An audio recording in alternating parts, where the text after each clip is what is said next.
Hello and welcome to another episode of Live Feed with your host, Richard Santiago. Live Feed is brought to you by Traveling Tech Teacher. For all your digital resources, check out travelingtechteacher.com. Also brought to you by thebullyexposed.com, a 501c3 nonprofit organization geared at helping survivors of bullying, so let them help you. I think my parents are always mad at me. No, I said that wrong. I think my parents are mad at me is the topic today. Thank you to the follower who asked this question. They wish to stay anonymous, so that's okay. Denny the Boxer is on the show. Thank you for joining us, Denny. I know this is a very, very, very tough situation, and I talked with this kid one-on-one. I love it when boxers come on. How you doing, MGV? Thank you for joining the show. MGV, please post your website where people can buy your new book and the name of the book as well, please. So I talked with a kid the other day, and he always thinks that his parents always mad at him all the time. And this is really tough because I know as kids, sometimes parents are so busy that, they might only focus on the negative. Or sometimes we tend to tune out positive things and we only tune in on the negative things. And people are always thinking, well, you're always bringing up the negative things I do. You never bring up the positive things I do. So it's a mixed bag. But I could tell you guys, I'm going to think that most parents, even though most of the things they bring up might be negative, they're only doing it for your good. And the other thing is that we, as people, we can't think all the time that people don't like us. Organize Me Sports A, thank you for joining the show. So MGV says the book is, thank you again, MGV, is Big Little Voice Colors the Gray. It's available on Amazon. Check out the story behind the anti-bullying book at mgvaciago.com, guys. Yeah. Big Little Voice Colors the Gray. I can't wait to check out the book. So back to the topic. So anybody out there, Cox, thank you for joining the show. Kira Cox 8 is on the show. MGV, anybody, a bully, thank you for joining the show. Stop being a bully. Stop being a bully. Thank you for joining the show. Anybody have anything to say about this? I want to know what you guys think about this. Do you ever be in a situation, whether with your parents or maybe your boss or maybe your teacher, where the teacher unfortunately is bringing up negative situations all the time, or it seems like that's all the teacher is bringing up or the person is bringing up, so you think that person is mad at you all the time or that they don't like you. Many times we do this to ourselves. We think people don't like us when sometimes they envy us. Sometimes I always like to bring up the Shrek situation, right? Shrek was talking with Donkey, right? And not Shrek. Fiona was talking with Donkey, and Shrek was listening in, and Fiona said, "How can anyone love such a hideous creature?" And what happened? Shrek thought that when she said that, she was talking about him, but she was talking about herself. And I think that happens all too well in life, and that's why that part of the Shrek movie really resonates with me, because I see that happen all too many times. People are like, oh, he doesn't like me, he can't stand me, he hates my guts. And then I talk to the person who they're saying hates their guts, and they say, I love that person, I envy that person for being themselves all the time and not caring about what people think. So what are we doing to ourselves, guys? Let's see, MTV says, I used to think my parents bullied until I became a parent, and it changed my perspective. Yeah, exactly. Exactly. It's concerned and comes from a place uh, from love, and maybe we are over trying to protect. That's what I think it is. We're over trying to protect. And MGV also goes on to say, I'm always positive with my kids, but they need to know the negatives exist. Otherwise, you're not actually helping them. Totally, totally agree. Thank you for saying that. I was talking to that a friend with that with a friend the other day. If you always show your kids the positive things, then they can't deal with the negative, and that's what has to do with bullying. Everybody always asks me, what does your talks always have to do with bullying? Not every talk is about bullying, but this definitely, because if you teach your kids things are rainbows and sunshines, all the time, then when they go to school and they see the negative, like a teacher um, is always bringing it. Sometimes it may be that a teacher is only bringing up the negative things that your son or daughter does, but your kids have to learn to take that negative and twist it and make it into something positive. That's the way I look at it.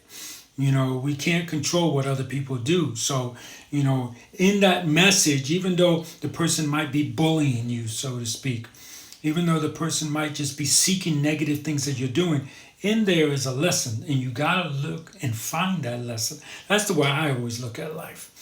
Let's see. They can't live in a bubble. She finished her statement with saying kids can't live in a bubble. Yes, I agree. You're right. I always tell my kids, MGV goes on to say, to face the issues and do not run away. That doesn't equip them for life. Yeah, thank you, MGV, for your good information. As always, as always, as always, thank you so much.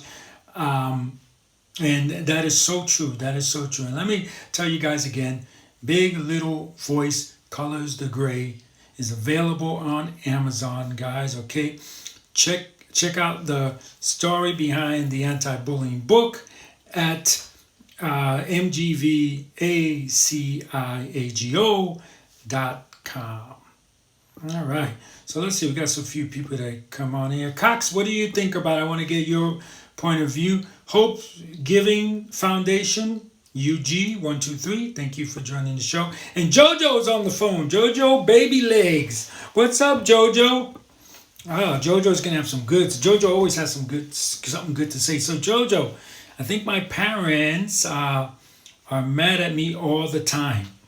What are your thoughts about this? Do you ever have a situation where you've come across a kid, or maybe you as a kid, feels that a parent might be focusing on the negative, on the negative? The other day I had a talk with my son, and he told me this, and this is why I decided to do a show about it too. Talking with the other kid and talking with my son, he says that he feels that I'm always focusing on the negative, and I told him to please understand your part of all that too. If I've told you, clean up after yourself, and I come back an hour later and you haven't cleaned up after yourself, and then I say again, please clean up after yourself a little more aggressively, that might seem mean to you, or might seem that I'm always mad at you, then I shouldn't come down a third time and it still hasn't been picked up. You have to take ownership of that. And we have to take ownership of that. Cox 8 says that he or she agrees. I can't tell. I'm assuming it's a female because the name ends with an A. Kira, am I pronouncing that right? Cox, Kira. And Jojo says, hey, thank you. So Jojo, tune in. I'm curious to hear your thoughts on this. And anybody else, what do you got to say about this topic? I think that if a person is always bringing up negative things that someone's doing, that is not fun. You would like to hear the positive things that you're doing, but some people just don't know how to teach like that. They just know how to point out what a person is doing wrong rather than a person is doing right.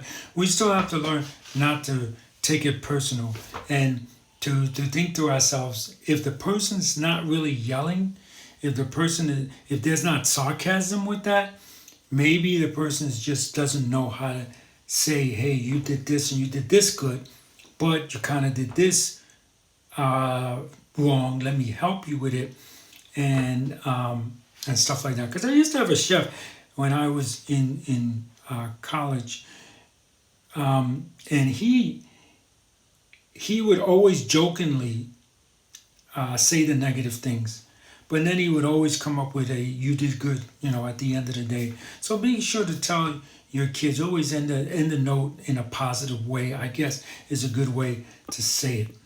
Let's see here. So we got Cox saying, yes, I'm a female, and you pronounced it right. All right, Kira Cox. All right. Thank you, Kira. MGV goes on to say, parents pressure their kids to live the dreams they never achieved. Too much pressure. Yeah, that is true. That is true, unfortunately. And sometimes it just does seem like that, because they want them to achieve their dreams even though they didn't. I mean, for me, I know my dad wanted me to do better than him. He wanted me to do better than he did. And of course, I want my son to do better than I did. So, and hopefully he'll keep that going. And with that in mind, maybe sometimes it comes off as, you're not doing it right, you're doing it wrong. And I guess just sitting down and just talking with your kid, to me, and saying you're doing, I love you no matter what. Always use "I love you." Always don't be afraid to hugging. Because my son's 16 now, and I don't know, 10 years old I think it was. I couldn't hug him anymore. I couldn't give him a kiss anymore. It's that situation. Me, I was not like that. My dad was 21 years old. I mean, I was 21 years old. Excuse me, not my dad. And I was giving him kisses, giving him hugs, all the way until he passed. But my son's not that way. Okay, you know. But don't be afraid to say, you love you to your kids. That's for sure. Say it at least 20 times a day. That's the way I look at it. Jojo says, been through this with my son. Okay, he has been difficult for us because it's just me and him, and the one-on-one interaction was too much at times. We are both very intense people and would withdraw from each other. How old is your son, Jojo, if you don't mind me asking? Withdraw from each other most of the time. Awesome. Thanks for your feedback, guys. Let's see here. MGV says, if parents waited to be an actor, for example. Wait. I think I read that wrong. If a parent wanted to be an actor, for example, if a child isn't good at it, they will always criticize it, and they're living their dreams through you. Yeah. You're right. If you played baseball, if you acted, if you sing, thank you for smashing that heart. Everyone, please, whether you're watching this live or recorded, please smash that heart. That's such a good point. I think that if you were an actor or you were a performer of some type and you didn't reach the potential you wanted, and now your kids are doing it, I think you have to let them track their own, show them the mistakes you made by all means. These are mistakes I made, these are mistakes I don't want you to make. Show them those for sure. But let them, I guess, learn it on their own, and get it on their own. Jojo says, we get stuck in the negative loop. Yes, we do. Parents and kids too. Yes. And I think that's where this kid was when I interviewed him. Yeah. MGV goes on to say, also compete with each other, who has the best son, who achieved what. So parents think it's a bad reflection on their parenting. Let kids live their lives. Yes. And Bobby just joined the show. Bobby and Sue, is that right? Bobby and Sue Ann 20. I think. Thank you for joining the show. He turns 18 in December. Okay, so you're ahead of the game on me. My son's 16, and he turns 17 in Father's somewhere around Father's Day. So you're ahead of the game with me. You can teach me a little something about having an 18-year-old maybe. Jojo goes on to say what we consume on social media can exacerbate that negative loop times a million. Yeah, that is true. That's why you gotta. That's why you gotta stick to positive things on the internet. That's the way I look at it. And MGV says I have three sons. Oh, okay, three sons. And JoJo said I believe that she's a single parent. I was there for about a year, but my child was a female, and she was 2 years old. I think it was a lot easier. At 2 years old, they love you, they admire you, and they do everything you say pretty much. You know, so that's a lot easier than 18, that's for sure. So yeah, very interesting. I want to let you guys know that you can watch this on YouTube. So if you prefer YouTube as a medium to watch the show Live Feed with your host Richard Santiago, you can go to YouTube, go to Nonfiction Filmmaker, and watch it there. If you too, please be sure to subscribe, be sure to like. G. Christian, thank you for joining the show. Be sure to like, share, comment, tell us what you think. If we're not doing a good job, tell us. I take negative and positive feedback, guys. All right? You don't only have to say something positive, you can say something negative. Let us know how we can make the show better. That's the way I look at it. That's the only way we're going to grow. But when it comes to the kids, parents, so your kid doesn't think that you're mad at them all the time, I think it's good to say positive things and negative things. And like I think it was JoJo that said it, we get into this negative loop. So be sure that your son heard you. Hey, you did a good job on that thing. Don't just let that go. Ask, hey, did you hear what I said? Maybe give them a hug while you say it, whispered in their ear. So you're giving them a hug and you're giving them a positive thing. And whenever delivering any kind of news, everybody knows about the compliment sandwich, right? It's a compliment, and in the middle is something negative, and then at the end is something positive, just like a sandwich, right? So positive sandwich, say something positive, deliver the bad news, and then end with something positive. Again, maybe that'll help your kids think that you're not mad at them all the time. It's worth a shot, that's for sure. So once again, guys, don't forget to smash that heart. If you're watching this in the recorded version, be sure to comment and be sure to share with your friends, because we know for a fact that we have given information where kids have been able, that have saved kids' lives when they're on when they're, we people give and share our information, our people, other people. I think I butchered that thing up, and I apologize, but you guys know what I mean, right? Share our information, because we are saving lives. And I want to remind you again about the book, Big Little Voice, Colors the Gray. All right, Colors the Gray is available on Amazon. Check out the story behind the book, the anti-bullying book, at mgvacigo.com. So let's see. Any other questions? Let's see. We're going 19 minutes. Trini's in the house. Supermodel Trini is in the house, guys. So be on your best. Be on your best. What's going on, Trini? So we're talking about when parents make their kids feel like they're mad at them all the time, or when teachers, maybe a teacher has done this to you. I know that I've had teachers that all they ever bring up is the negative. Never bring up the positive. And even when you say things like, hey, you're just talking about that, but I just did this. and they won't even acknowledge that. So I've had teachers like that. Unfortunately, you're gonna have teachers like that. What you gotta do is learn to to extract the positive. Oh, not the positive. Excuse me. Extract the lesson that's there.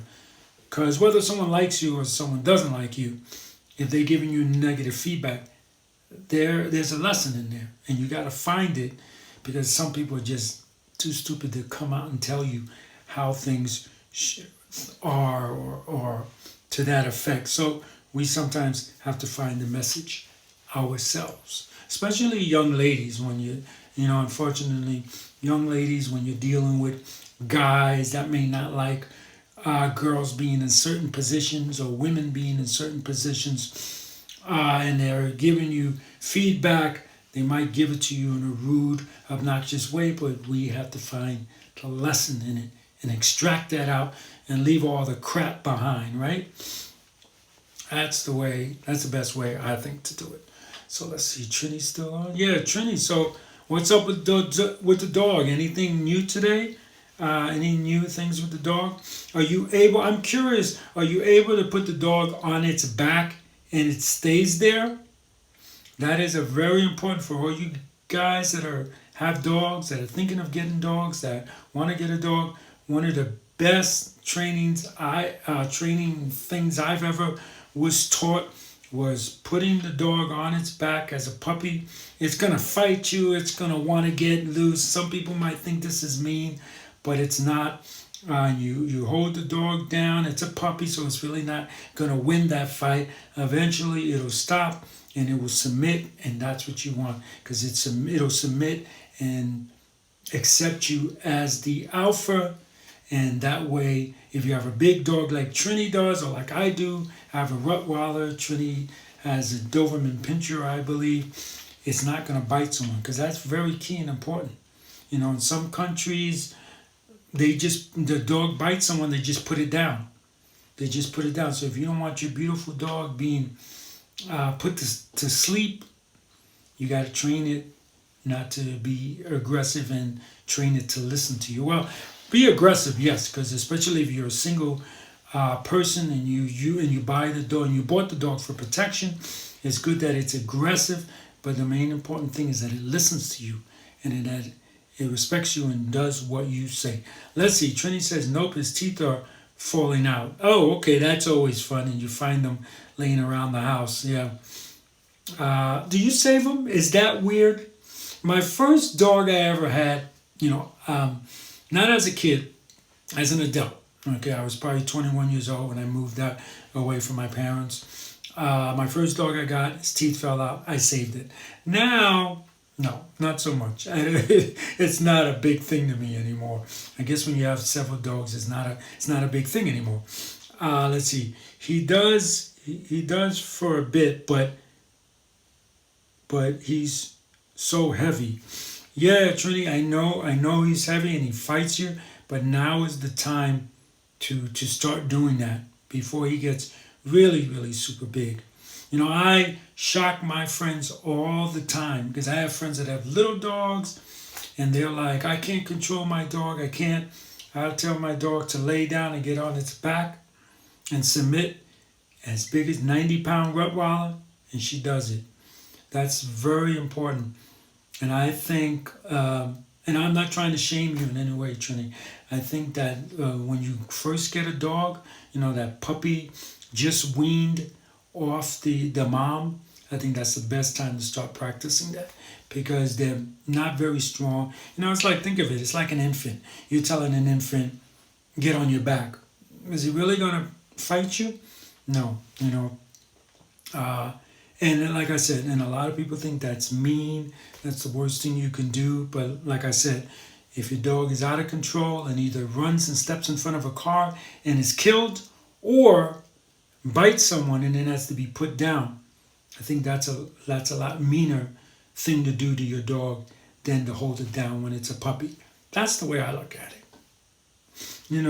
But let's see, Trini also says, I've only ever found one and kept it. Yeah, you're not weird, Trini. I kept mine when I first got a dog too. People thought I was weird, but you know. And then after you have a few dogs, that kind of wears out. 5 months, 42 pounds. Wow. I wonder what my dog weighed at 5 months. But yeah, it's amazing to see them grow because one minute they're like these small little things, and the next minute they're like these huge things. You know. So yes, I love dogs. I love animals. I love dogs. They're great. But keep trying, Trini. That if if you don't do any of the things that we talked about, you and I think keeping it down and keeping it submissive and telling it to stay there is one of the best things. And telling it to stay, teaching it to stay is very, very important too. So do that stay situation, and like I said, sitting down on command is very important. Very, very, very important. That's for sure. So, what are your thoughts, real quick, Trini, before I close the show? What are your thoughts about when you were a kid? Did your parents ever make you feel like they were mad at you all the time, or did a teacher, or did a supervisor, anybody in your life ever make you feel like they were mad at you all the time by only focusing on the negative things you do? You know, I've had supervisors that even try to how do I put this? They only focus on the negative things I did and try to take the positive things that I did and turn them into negative. You know, and it's like, please don't even try that. Yeah, so if you're watching this on a recorded version, please, please, please put your comments below. Has anyone ever made you feel this way? Maybe it could be a boyfriend. Let us know what it was, who it was, so we can kind of get an idea of what different types of walks of life you get this. That is not just the parents, that it could be someone else that's making you feel this way. So that's going to do it for me on this episode of Live Feed with your host, Richie Santiago.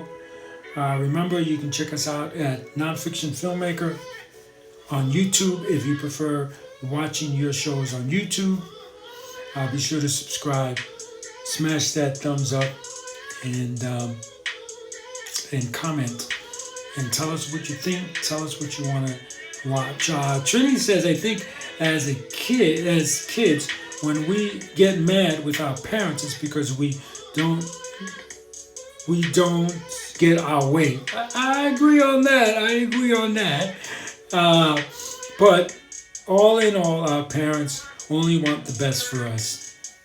Good statement, and I'm going to close with that statement. So remember, Live Feed is brought to you by thebullyexposed.com, nonprofit organization geared at helping survivors of bullying, so let them help you, and by Traveling Tech Teacher for all your digital resources. Check out travelingtechteacher.com. Thank you, Trini, for your statements. Thank you, MG, Jojo, Cox. Thank you all for your statements. Remember, you can leave your story ideas, show ideas inside one of the comment sections of any of our posts that we put up, all right? Trini, you have a good day as well. And remember, guys, anyone can wear the crown. Anyone can be a hero. Be kind to one another and have a great day. Bye now.